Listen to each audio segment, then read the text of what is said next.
Are you thinking about getting a new printer? Are you considering the CR-10 series to get the large print size? Well, today we're going to open up a CR-10 V3 with the direct drive extruder already installed. See you guys inside.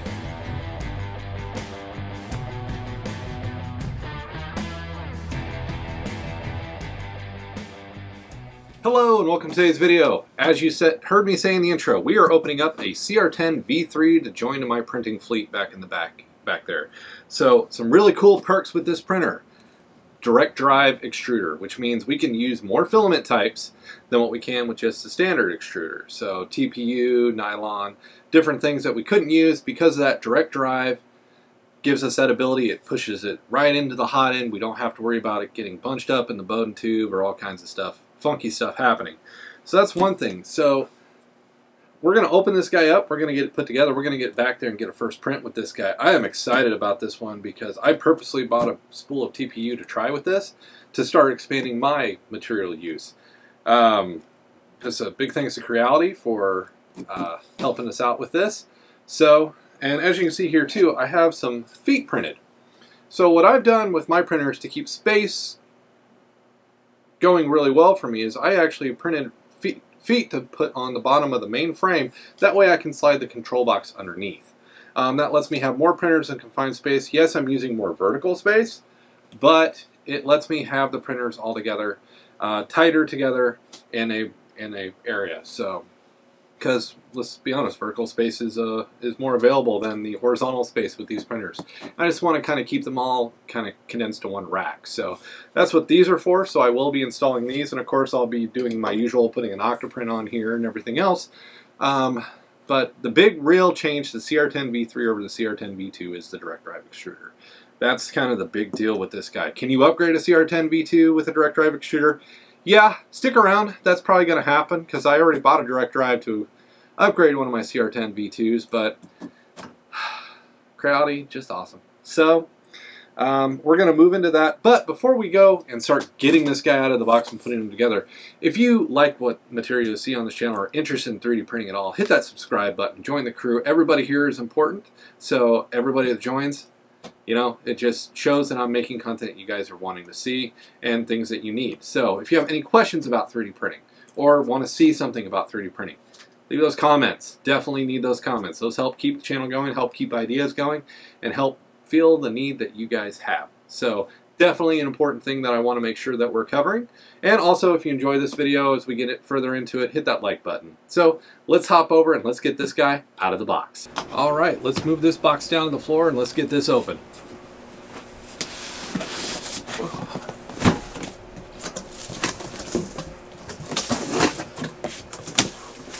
All right, the most important thing that you'll have, user manual. I'm going to set these off to the side.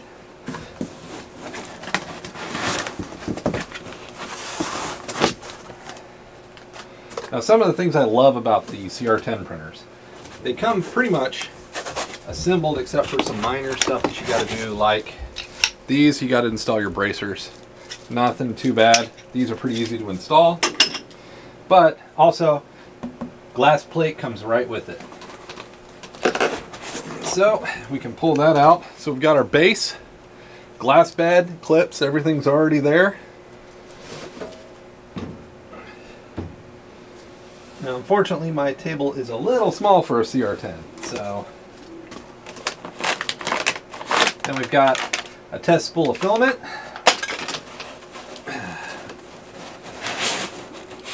We've got the mine and the cabling.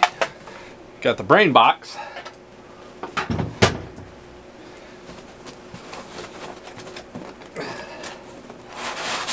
And then of course you got all your bolts, key things, you know, that you're gonna need.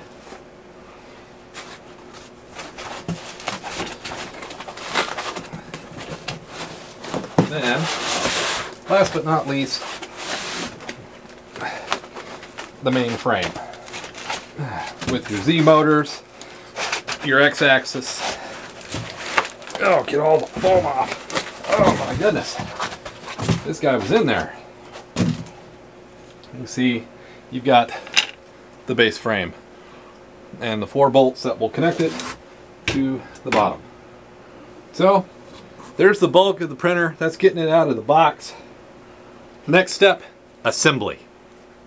All right, so let's start putting this printer together. The hardest part, in my opinion, is getting the upper frame actually attached to the lower frame. So this can be kind of difficult to do just because of the size of the printer and everything else. It does make it a little, if you got a second person that can help you out, definitely ask for help when you're doing this, because you got 4 bolts that we got to feed up from the bottom and get into this upper frame. And those 4 bolts are right here. So I'm going to use the tool bench to my functionality. I'm going to turn the printer and I'm going to get one side off enough that I can come up underneath and get the bolts in. And conveniently, along with pretty much every Creality printer, they send you all the tools that you need. So basically, I just need to get the right Allen wrench that fits these bolts, and then we'll get this frame on. Now, a tool I do recommend that you get while we try to put this frame on, carpenter square, because we're going to need to make sure that this frame is sitting correctly to the body. We want a perfect 90 for that to be sitting right. So I'm going to get my Allen wrench here, and I'm going to get these 4 bolts on. Then we'll move to the bracers, which can also be kind of a bear to put on, but not as big of a bear as this. And if you do have help, I do recommend you enlist a person in your household to help you get this frame on, so you don't, you know, knock it off and smack yourself in the head with it or something like that.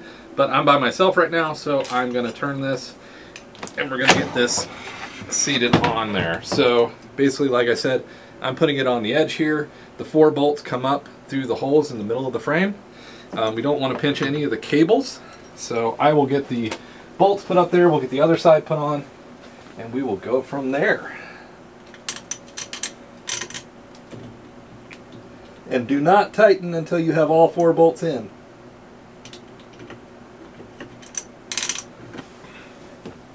All right.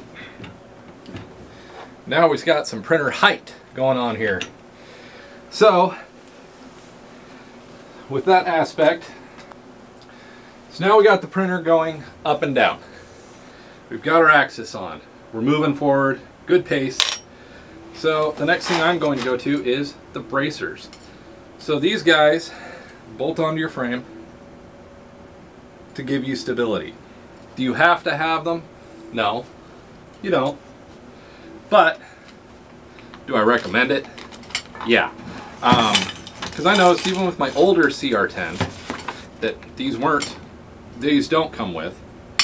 I noticed the further up I got, the more vibration I would see. Now, one of the important things too to make sure is that you're, use your manual, follow the steps in your manual.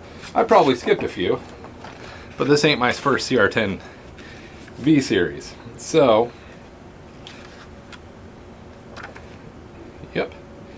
So what I got to do is I've got to pop these off on each side to expose the hole, and I've got to put the bracket on up here that this will connect to. So we're going to move into that step and get that bracket on here and get these connected and get these bolted on.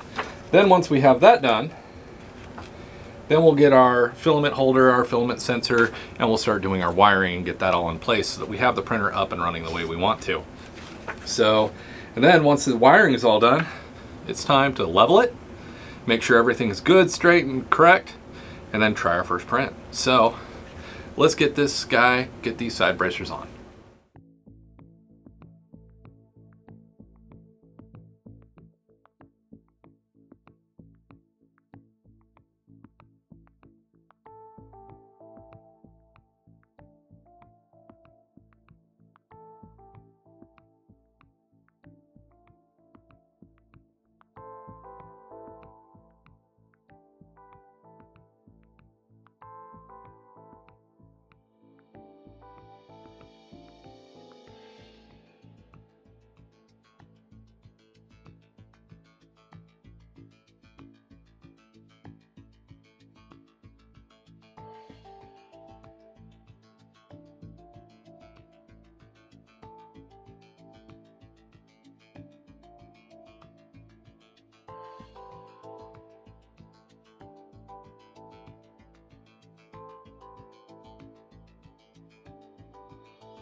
So now we have to add, basically, I've already screwed these two together with the all thread, so we don't have to do anything here. Basically, I got to screw these into the frame now. So I'll start doing that right now.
So those are in there.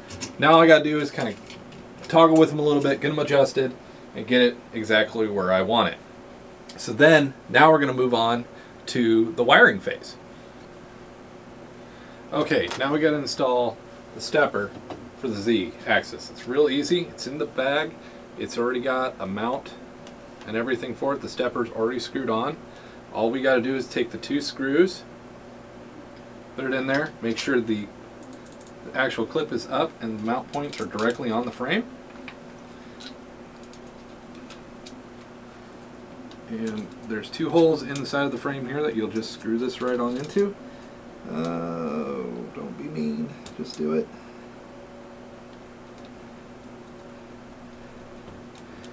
And you want to make sure you get these good and snug.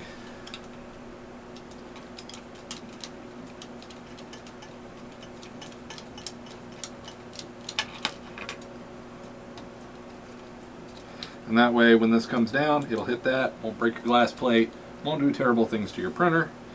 And of course, once you get them in, take your Allen wrench, make sure it's good and tight, because you don't want that moving, because that'll throw off your level.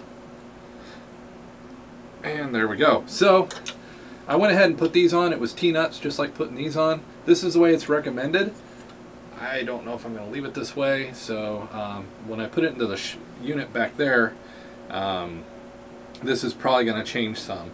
So you got your filament sensor, your spool rod, then the Z motors are in their place. So we got to actually wire everything up, get the last of the wires all put together, give this guy power, then we'll connect to our power box and be ready to power on and level in. So let's get ready to move on to that wiring step. Okay, so now's the wiring. So we've got a few steps that we have to take here. We have to get our Z motors plugged in. The plugs are right here, and they just slide on to the pins of the Z motor. You got one here, and you've got one over here. We'll plug those in. So we've got those wires.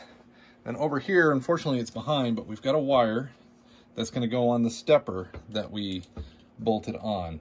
Now sometimes I've found it easier to put that on before you bolt the stepper on, but just because it's easier to get it in. But there we go. All right, so we've got all of our motor wires done. Recheck your wires, make sure everybody's plugged in. Like this one's kind of pulled out, we'll get that one secured. You make sure this stepper is good. We got that one. Now all we gotta do is bring the filament sensor and plug it in to its port right there. Then from your main control box, you've got two sets of wires coming out of the back of the control box. The little set goes down here, just plugs right in. You'll hear a snap when you're in. Then your other set, these, go right up here. And that's it. Now, you've got your main box. So on here, is this switch. So right now, mine is set to 230. That's not going to work in my environment. I need it to be on 115. So take and push that switch to 115. That way, if you're on like if you have United States, most of your households are 110, stuff like that. That's what you need to work on your standard outlet. And then we've got one more cable coming off the printer itself. That's this guy. He goes right in here. There's the groove. Make sure the groove lines up and push that on and screw it in place. So that's all the connections between the power box and the printer. Now, what else do you need? Well, if we're gonna fire this bad boy up, we need power, which is this guy. So that goes in the back of the main power box. And over to your wall, or however you're gonna plug it. My little cart here has a power strip on it, and that's what we're gonna use today. Because this is not its permanent home, but we wanna see those wonderful lights turn on. And there's the Creality. You can hear the fans kick up. Stick around if you're curious in the future. I plan on doing a video of replacing the fans in these boxes to a quieter set. And of course, you know, it's new. Get the ugly plastic off.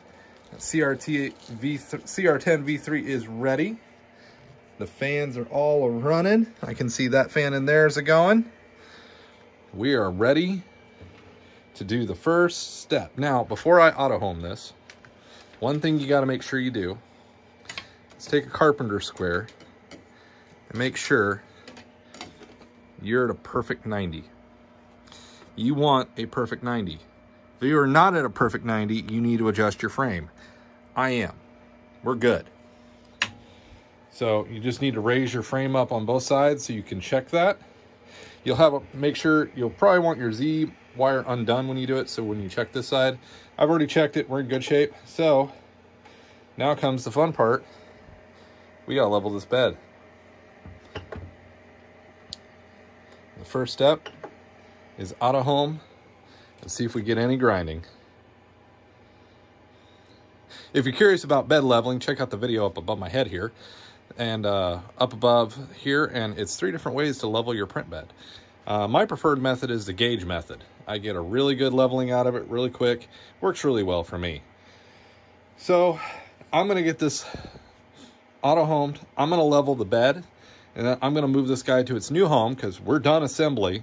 We're gonna move it to its first home, get its first print. So we'll catch you guys after that first print.